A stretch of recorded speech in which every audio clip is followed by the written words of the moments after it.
Jared, assuming this nomination goes through, how much uncertainty does this practically introduce, you think, for these public companies out there? Yeah, it's very confounding, obviously. A lot of moving parts, not really knowing if RFK is going to be the definitive choice if he gets through the Senate here.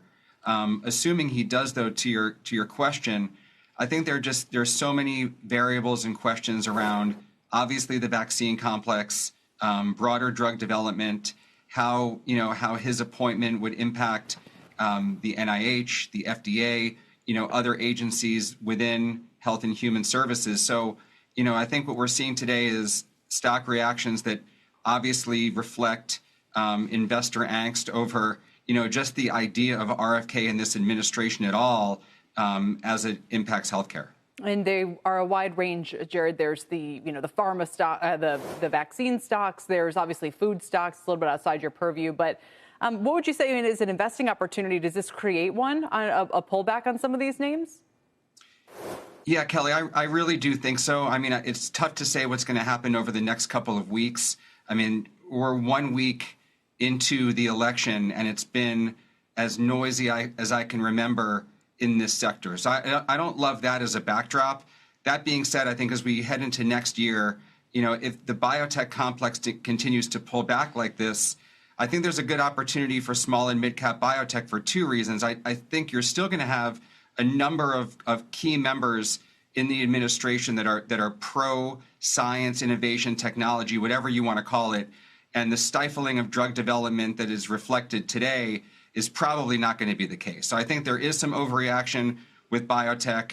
So I would start there. And then we talk about it ad nauseum, but this M&A idea of more deals happening, if RFK is involved, which, many suspect he will be, but even if not, I think pharma is hard pressed to, come up with innovations themselves, and therefore they're going to need to dip into, the small and mid-cap pool. So I think that biotech, which is down, over 10% just this week, is a decent opportunity. Angelica, kind of a similar question. It's been notable to people just how poorly healthcare is trading more broadly.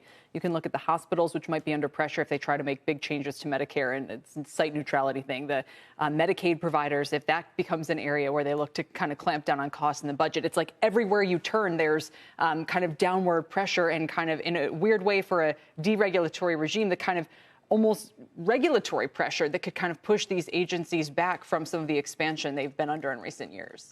Exactly. And again, FDA is one to watch, but also in terms of, the price impact that you're talking about, don't forget that now Medicare has the ability to negotiate some drug prices. And there has been a lot of talk heading into this election about what will happen, what will the next administration do.